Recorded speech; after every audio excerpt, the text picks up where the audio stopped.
Hello, this is Dr. Crystal Couture from the Be Purely Balanced podcast. Today I am here with Dr. Igor Iwanek.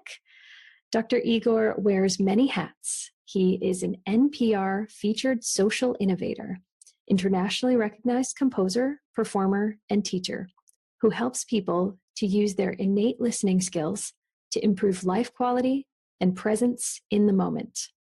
His expertise is backed by 17 years of music teaching and wellness coaching across age groups and vocations. He taught at MIT and a variety of educational institutions across the United States. Dr. Igor is an internationally certified yoga of sound instructor with a keen understanding of sound, mind, body interaction and deep reverence for treasures of the world's contemplative traditions. He's a composer whose music won competitions in the United States, Japan, and Europe. Dr. Igor is a versatile performer with an understanding of both Western and Eastern musical traditions. He is a cerebral hemorrhage survivor who understands the frailty and uniqueness of every moment. Welcome, Dr. Igor. Thank you, Crystal. Thank you for having me here. It's a pleasure. It's a pleasure to join you. Thank you. It's an honor and a pleasure to have you. And I would love to start today by really talking about your own sacred healing journey and your own experience with connecting into this idea of oneness and this idea of healing from within. That practice came into my life over a number of years. When I first came into the United States, I remember to this day, the very, very first book I picked up was actually about this very thing, about the so-called yoga of sound. As a teenager, I was interested in comparative religions. And as I was comparing what different sacred books of the world had to share with the reader, so I started seeing parallels, and I started seeing sound as a modality that was referred to all across cultures. And since my keen musical interest was already present, I started experimenting. I started reading up. I started basically exploring. When I came to Boston, I became part of a Sufi circle and explored the sound-related practices there. And so for the longest time, what I now refer to as yoga of sound was a practice, my private practice, so to speak, something that was very dear and very intimate for me. When a couple of years back, I moved from Boston and I moved to the south of the United States, and here I started teaching classes on world music. And knowing these practices, the so-called yoga of sound practices, I started peppering in some of the techniques from the yoga of sound into my otherwise academic classes. And I started seeing that people were responding. And so over time, basically the yoga of sound started taking over my so-called academic classes. And that's where I ended up, right now with a totally separate set of practices that I've been sharing with people, which are collected under that general name of yoga of sound. Yeah. So Igor, your personal experience, your personal healing journey has relatively quickly taken some momentum in the last couple of years and has become really its own entity for you. So if you could tell us a little bit about your practice called Sound Mind, and how the modality works. Our listeners would love to hear that. Yes. So sound mind is how I refer to the otherwise yoga of sound practice, simply because sound mind describes, to me, describes exactly the practice and the goal of that practice, for the mind to be sound, for the mind to be quiet. A lot of the sound mind / yoga of sound practices are about preparing the body, the mind for introspection, and that's a journey that that I've been traveling for quite a few years now. And as I said, sharing it with people just started about 3 years ago. But as far as the practice is concerned, there are a few major steps to the practice. The rationale is the following. Since our emotions are controlled by our mind, and our mind is controlled by our breath, and our breath is controlled by our focus, and in the end the focus is controlled by the so-called inner sound. So we have emotions, mind, breath, focus, and sound. These are the levels on which the sound mind practice functions.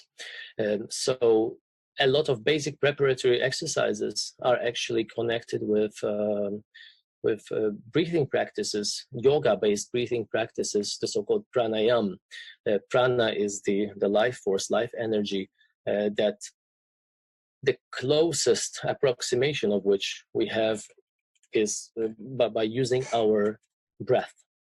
So that's why oftentimes people refer to prana as simply breath, but that's more generally the life energy. And so steering that life energy and cleansing that life energy is the so-called pranayama work, work with breathing exercises. Now, when sound is applied to these and rhythm is applied to these, we tend to, doing it in groups or solo, we tend to lock much more naturally with the rhythm. There's the so-called entrainment phenomenon happening. The entrainment phenomenon could be easiest explained as, for example, if we have a room in which we have 2 or 3 old grandfather clocks, and the pendulums of which will start moving will move them at random times. About a few minutes later, as we come back to the room, we'll realize that the pendulums are moving exactly in unison, are moving together, just because the energy exchange is such in the universe. The universe is looking for losing as little unnecessary energy as possible. And the same thing happens when we work with the breathing. If it's paired up with certain rhythms, with certain sounds, let's say the heart rate can be easily either sped up or slowed down depending on what we need from a given exercise. So that's the first level, on the level of breath. The second level, on the level of one-pointed focus, there's a lot of exercises that practices that people do when we are in the sound mind setting. Practices designed to bring one-pointed attention in such a way. I almost refer to them as practices that simulate being in a monastery. If you think about being in a monastery, what does it do to us? It cuts all the externals. It cuts our choices of food, our choices of what to do and when to do it. it cuts everything that is external in order for us to be invited to go inside, right? Yeah. So these practices of one-pointed focus do something similar to the practitioner. It's just that their breathing, their mind also is very preoccupied with a particular usually rhythm-based practice. Voice is also occupied. So basically, it's a full brain workout, so to speak, that is designed for one-pointedness as a practice towards attaining one-pointedness of the mind. And so we had breath, we had one-pointedness, that focus, and then these preparatory practices for meditation, and then finally meditation on the so-called inner sound. And a lot of people, when I talk about inner sound, they are a little baffled, because in the old practices of yoga of sound, and those practices go back, they were notated in the first century of the Common Era. So they go a while back. The two different types of sounds are recognized. One is the so-called anahat sound, the unstruck sound, and then the other one is the ahat nad, which is the regular physically struck sound. So all the sounds that we hear in our physical universe, day-to-day life, are the struck sounds, where basically the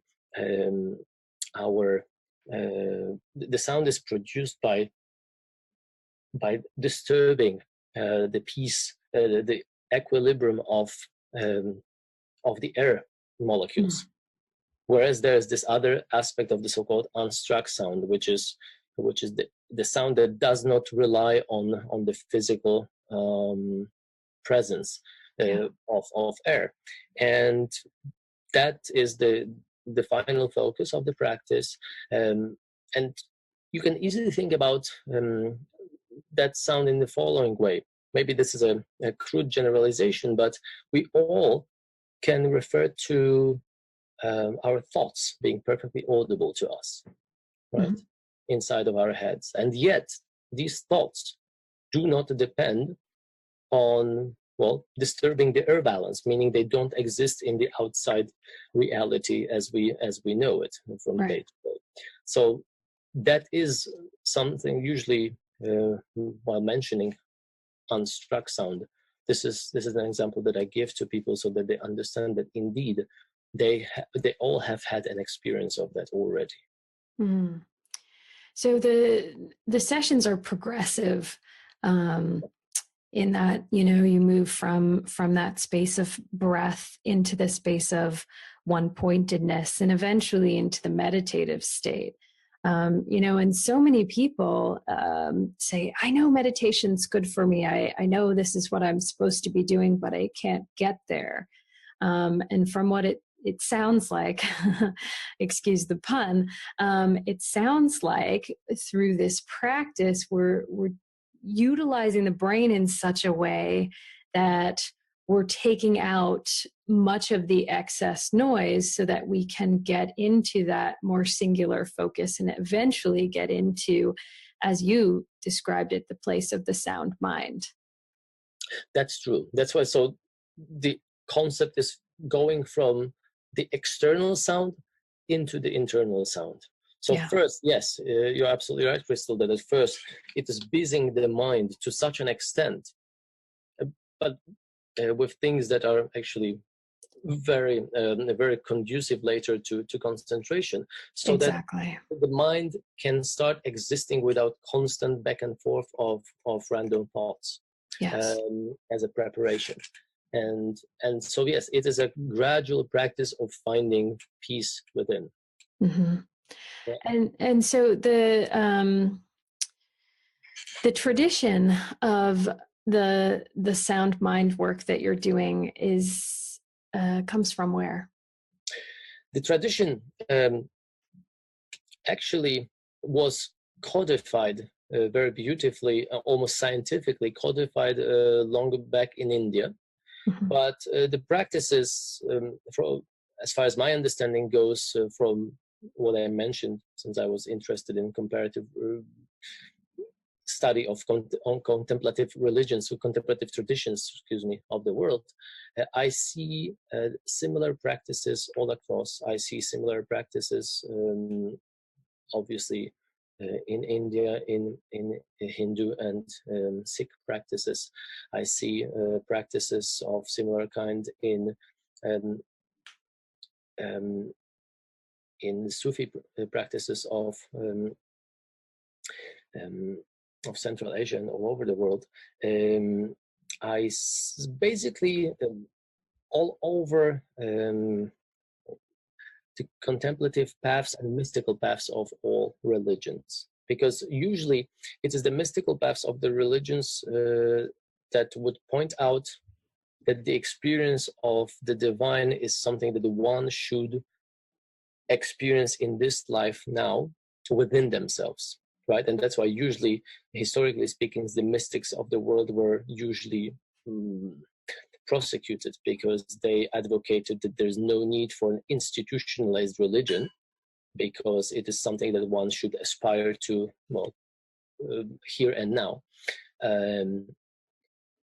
For that reason, I have seen similar practices under different names. For example, the practice of mantra, which is one of the huge aspects of sound mind, is something that can be found in Christianity. It's something that can be found again in Islam. It's something that is found in Hinduism, all over.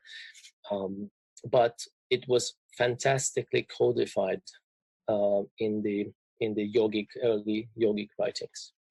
Okay. So it sounds, as with many forms of healing, it sounds almost as though the energetic basis existed long before the scientific basis. But I am curious about the science. As with many forms of sound healing, the vibration, the resonance, of course, comes in, and there's more and more research, even from Western societies, that's showing this benefit. So I'm particularly curious about sound mind and, of course, yoga of sound, and really where the science lies. Mm-hmm. So let's maybe start with basic idea of the science behind sound, science behind vibration, and how and why does it influence to such an extent the human body. Yeah. Because I think it's an important thing to keep in mind. Absolutely. We all recognize that on a very gut level, because we all seek music in our lives to help us basically digest experiences of life. And the way it works, it is, I guess, one particular nerve should be mentioned here. In Latin, one would refer to it as vagus or vagus, depending on the pronunciation. And that is the nerve that starts in the brain, is attached to the eardrums, both eardrums, and then dangles freely all across the body, touching upon most of the organs, most of the internal organs of the body. Which means that the moment we are exposed to a vibration, and obviously every sound is a vibration, basically the audible aspect of vibration is sound. So the moment we are exposed to it, since the vagus nerve is attached to the eardrum, it immediately touches upon basically 90% of the internal organs. And that's why it is so easy with sound to immediately entrain the breathing pattern, as well as the heartbeat, as well as the brainwave. Mm-hmm. So that's one aspect of it. So the other aspect, long ago, people also found various frequencies vibrate at different organs of the human body. For example, we see it with the Buddhist monks chanting extremely low pitches, basically pitches that are underneath the normal human speaking range or even singing range. Mm-hmm. And science realized recently why they have been doing so for centuries. And the reason is we came to a realization that our brain vibrates at about 23 hertz, which is actually, well, I would say one of the lowest notes on the piano, on the modern instrument, which is well underneath our hearing range, but well underneath our singing range, but still within our hearing range. So these guys are trying to go as low so that they can bring their own brain into sympathetic vibration. So there is, as far as science from the perspective of numbers, there's plenty that has been written about sound as sound per se, and separately mindfulness practices, but not much has been done to cover the yoga of sound, which could be also termed sound-based mindfulness. Right. Yeah, I think the research is fascinating, and your explanation was wonderful. So thank you for taking the time and going to that space of science, of course, within the energy here. I'm curious, you've been dabbling and we have a personal relationship. We know each other. So I know how your journey has been of going from, being a professional composer into translating this healing and sharing this healing of sound and learning how to teach this with all of the teaching experience and all of the music composition experience, music playing experience that you have. What has that process been like for you? And also, what is the most fascinating and rewarding part about being able to teach through a healing modality? Well, let me start from the end, right? From the last aspect of what you just asked me. Yes, it has been a journey, and it has been, to be very honest with you, Crystal, it was a journey that I never expected myself to undertake. Yeah. In fact, at the beginning, when I was starting to share this publicly, it almost felt like I don't know, being a little naked in public.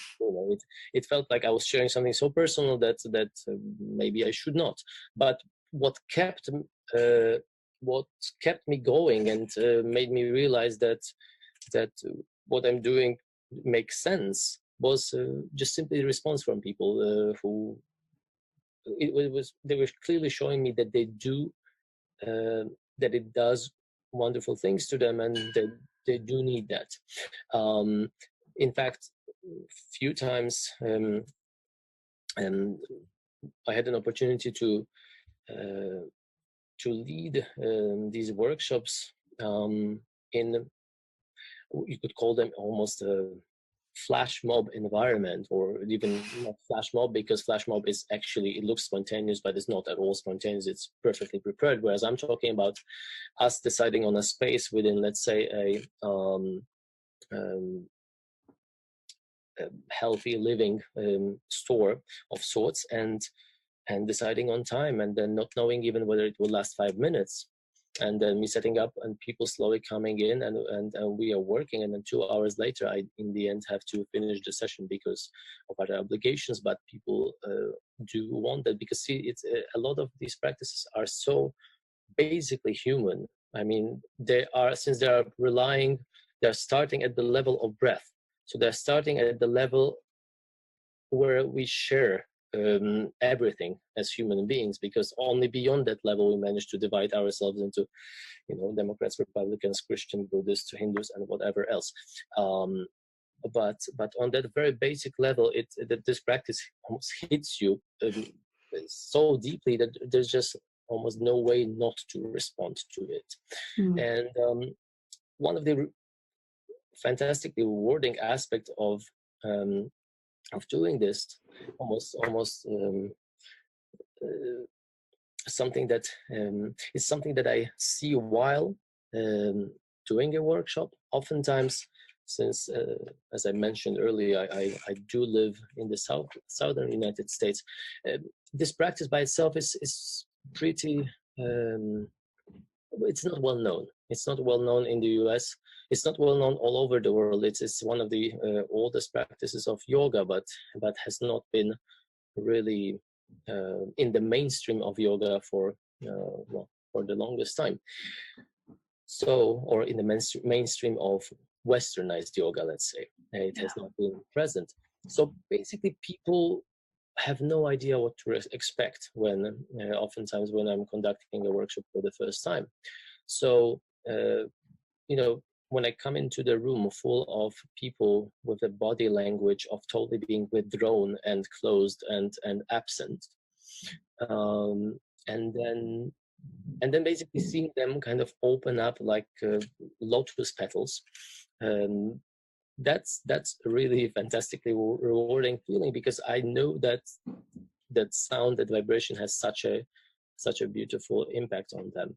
And then when they tell me, even after one session, that some chronic things that tends to be an issue, either sleep disorders or digestion, they feel immediate impact of the practice.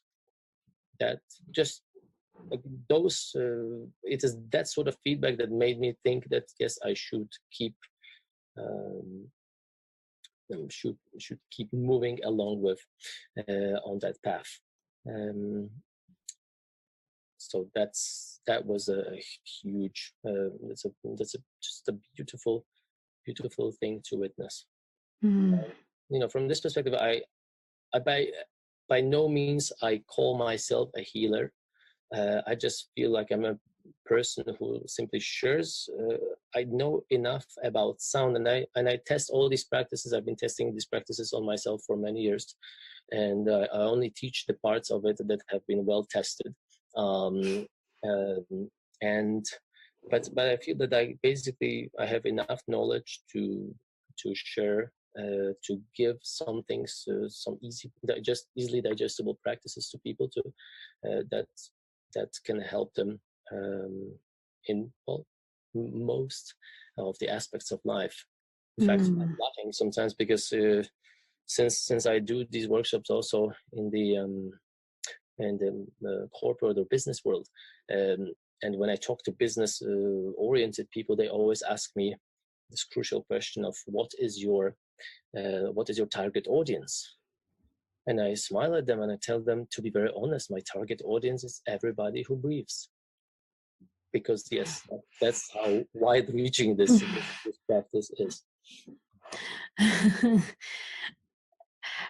This is fantastic. I spend a lot of time with the idea of conscious breathing, which has been gifted to me from a bit of a less traditional modality, as it comes directly from being with dolphins, who are conscious breathers. So I love, this idea that your target is everybody who breathes, because this is what we need. And in today's society, in our world, the busyness of it, and all of the things, all of the aspects, it's necessary to dive into the healing in such a way. Especially the breath, I would say, is the most necessary aspect. That's why the breath is, I guess, the part that I end up teaching the most, because this is the first thing that people really need. Yeah. And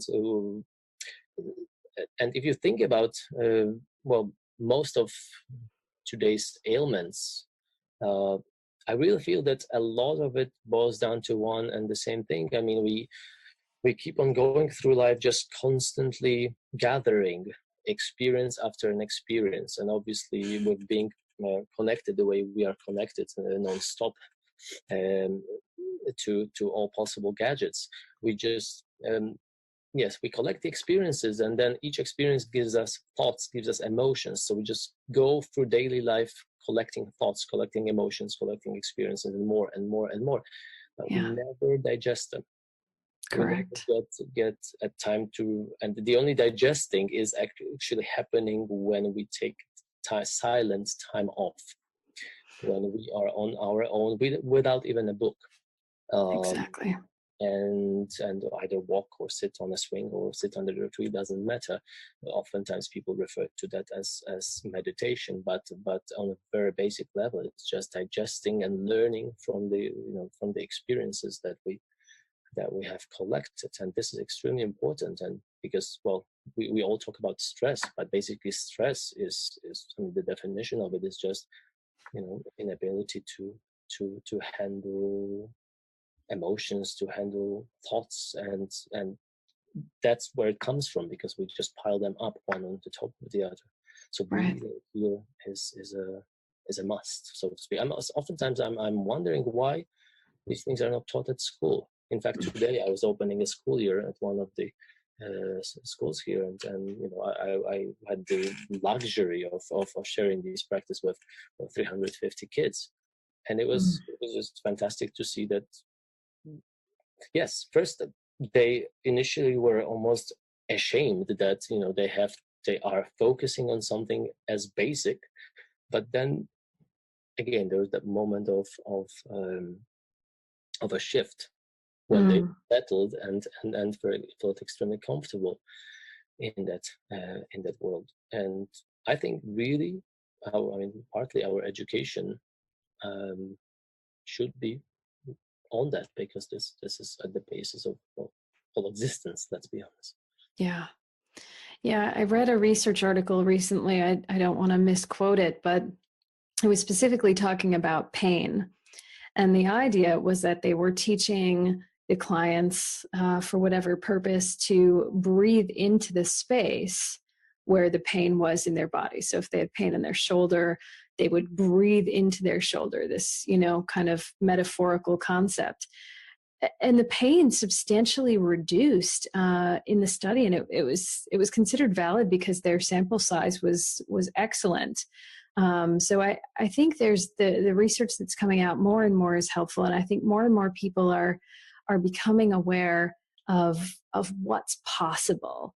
And this idea of just spending time with ourselves so that we can process, so that we can digest through the emotions, digest through the experiences, whether good or bad, whatever they are, just being able to spend time with ourselves and, as you said so eloquently, digest whatever it is potent and it's extremely powerful.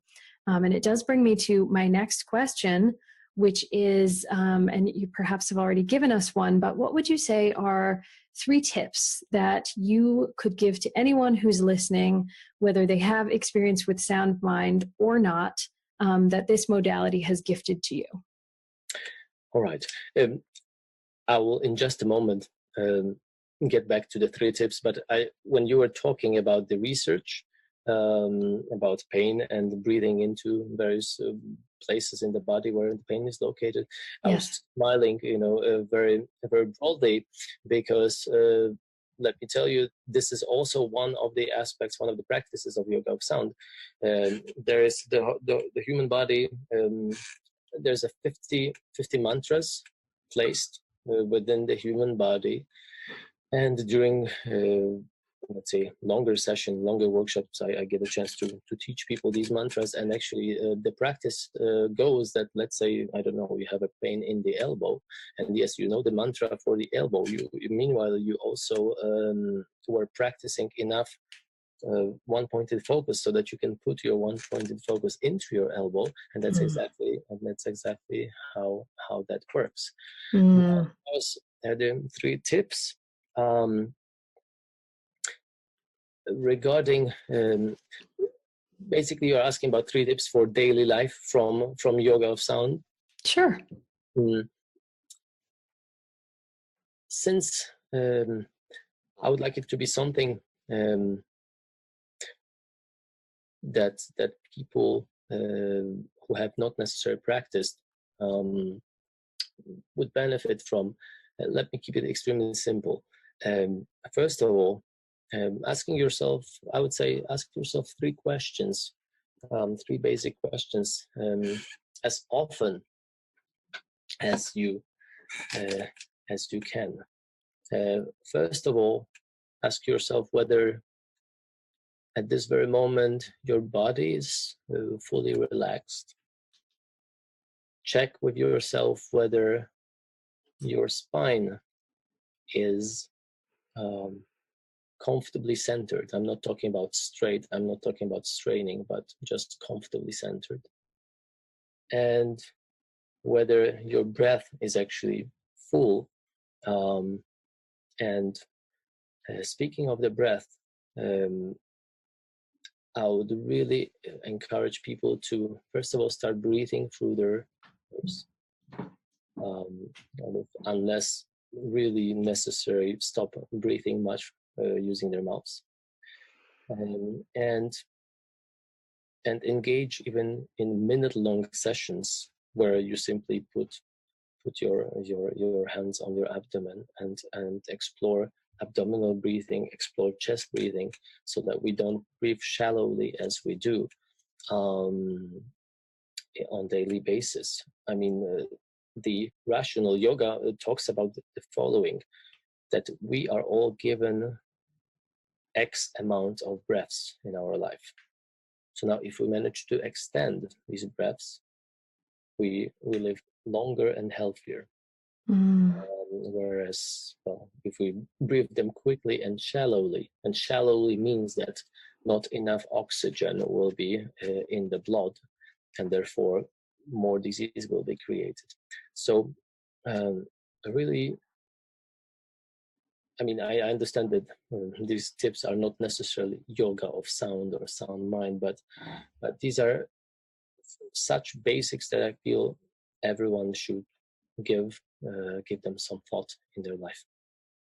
They're perfect, and I really love your first tip of asking the 3 questions. And as you asked the questions, I sort of sat myself and checked in with my own body. And as I did, as so often happens, as I hang out with other healers and in this energy realm, I just felt this immediate warming sensation in my spine, and the Shushumna kind of lighting up with that golden light, and just this really nice connection between the 2 of us.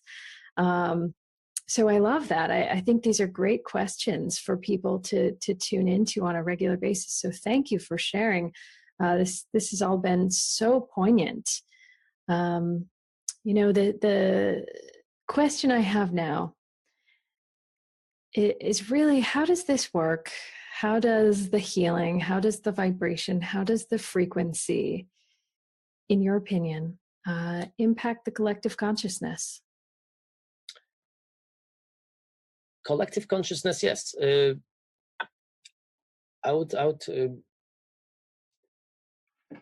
can call it my personal opinion, yes, but it's something that even our modern science has been wrapping their head, so to speak, around collective consciousness, the power of thought. Since thought, as we earlier, when I mentioned to you the so-called unstruck sound, right, the sound that does not require physical presence of the medium of air or any other carrier to be alive, thought is a vibration already. So whether we like it or not, we constantly vibrate, right? So that means we constantly send that energy on the level of thought. And what is collective consciousness? Well, in my understanding, it is It is that collected thoughts of human beings, and on this level, again, I will come back to breath because I feel it being so crucial in human existence. The slower and the longer our breath, the more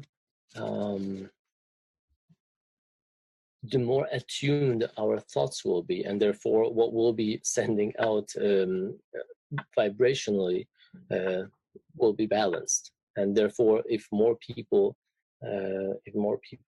basically pay attention to their breath, the more, I would say this, with each aware breath, our collective consciousness is influenced positively. Mm. I mean, for me, it's as simple as this and as difficult as this. Yeah. On that level, because it's such a fundamental cornerstone of human well-being, of human being per period. Mm.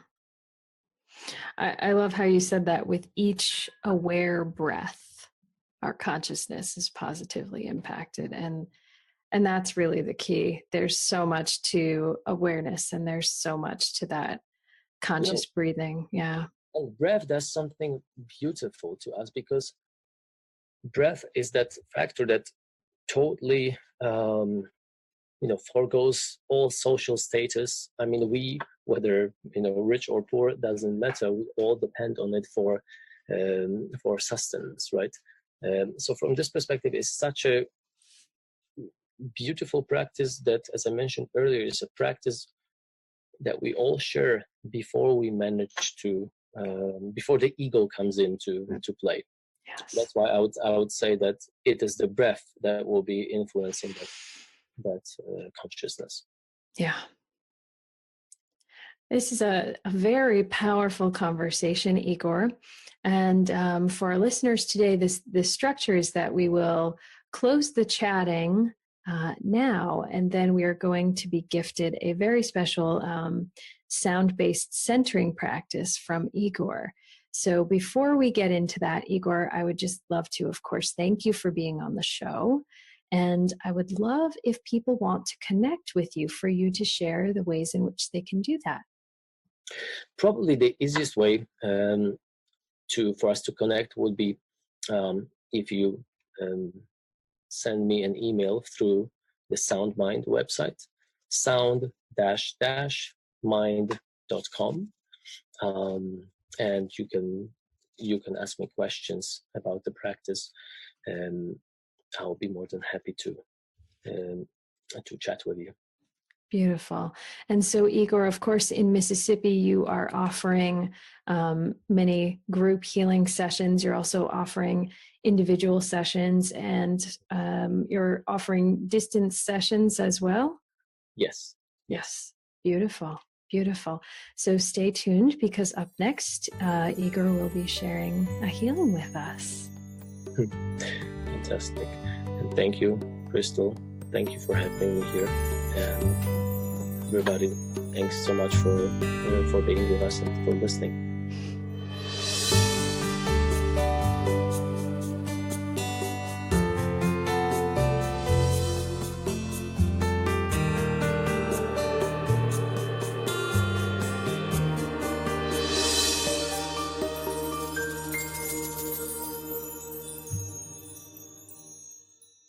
For this short practice, I would like us to explore mantra Om. So first of all, mantra Om, when we see it written down in our Western notation as OM, that's the so-called short masculine version of Om. We'll focus on the feminine version of Om, on the full 3.5 syllable Om. That's why actually the English language recognizes that Om as well, because oftentimes we see it notated as A-U-M. That's the feminine version, that's the long feminine version of the mantra.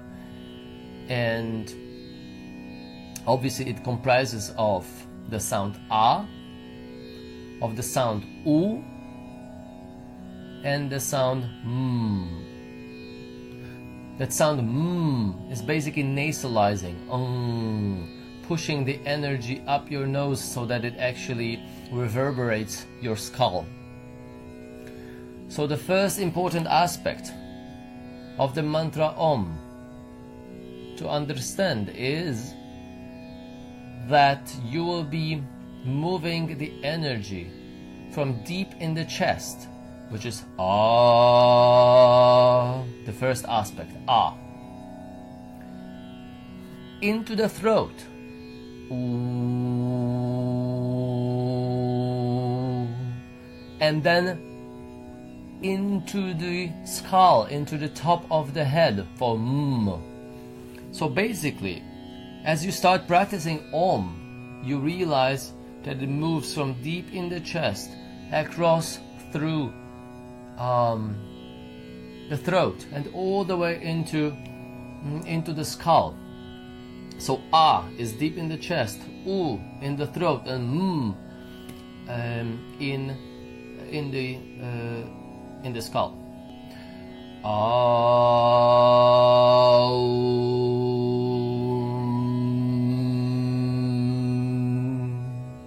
And as you start practicing this, I would encourage you to actually touch your chest while singing Ah, touch your throat while singing U, and touch the top of your head while singing M, so that you realize that these parts of the body reverberate the most with these syllables. So right now, let's do it twice. Take a deep breath.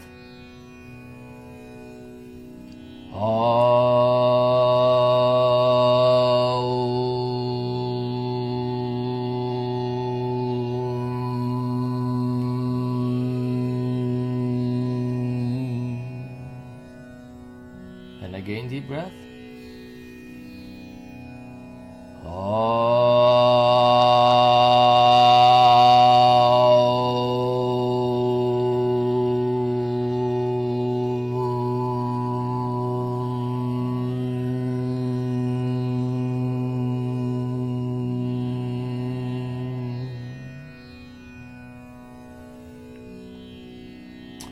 Now, this practice is a very good beginning practice for the mantra Om. What we just did, which is touching the three points on the body where we should feel the reverberation. As you continue the practice, you should make sure that the U, the middle sound, is the longest of all three of them, so that it can sound like this.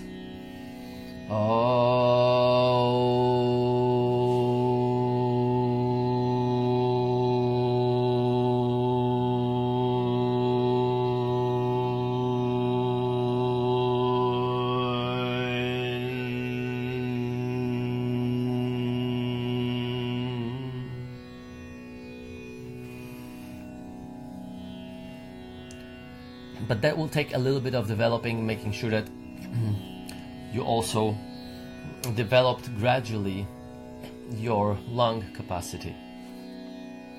Now, together we will practice mantra Om, the long Om, the way rhythmically it should happen.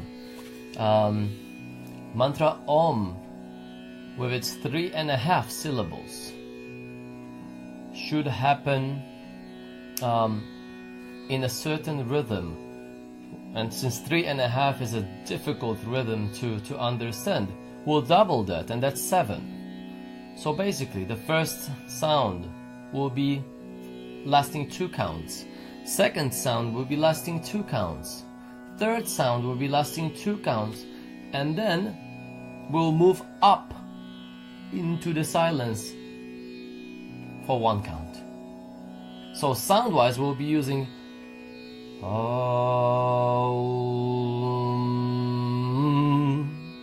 and that I just move for 1 count up into my skull for that last sound reaching silence.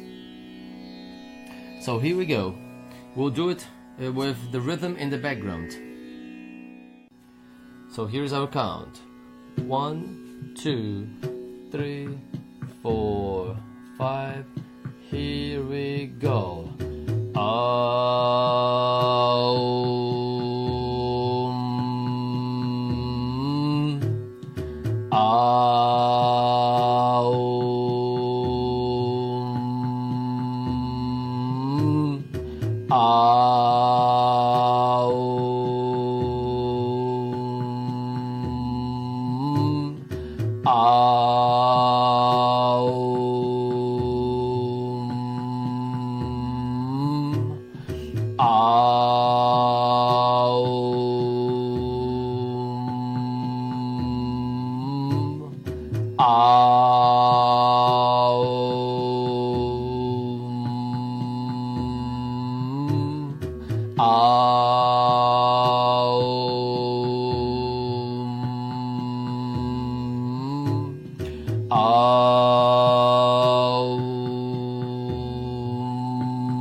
Keep going.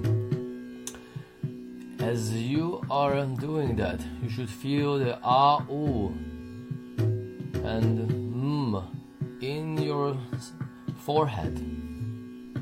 And then when you're going for the final silence and jumping higher, it should be akin to the sensation of ants crawling on your skull. So very much in the forehead. Here we go.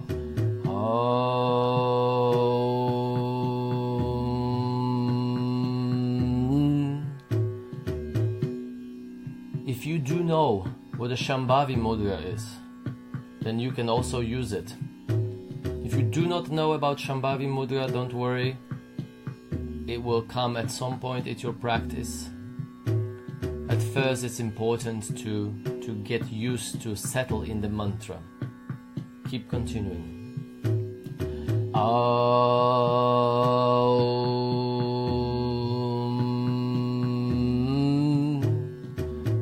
Also, if you do know what a Mula Bandha is, then perform it as you begin the mantra at the very beginning of Ah. Continue.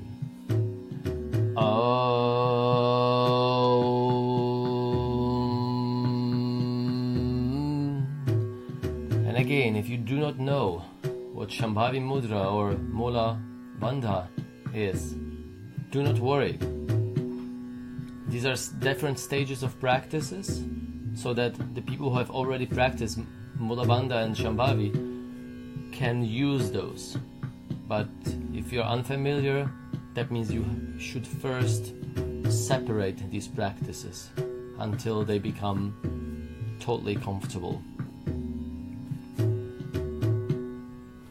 We'll try it also on a higher pitch, so that you get a sense, a feeling of where do you have more of that sensation of the pitch going into your forehead, and then the sound going all the way to the top of your skull, and that you have that sensations of ants crawling on your skull.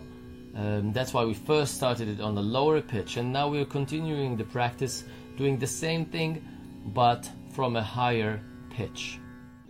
Go a couple of times back and forth between singing it lower and higher, and then decide in which version do you feel more of the sound in your skull, and then when you're moving up for the final silence, that you feel this sensation as if of ants crawling up on your skull. In whichever version, whether it's lower or higher, you feel more of those sensations, that's the version you should practice. So now our sound will be ah. Here we go. Ah,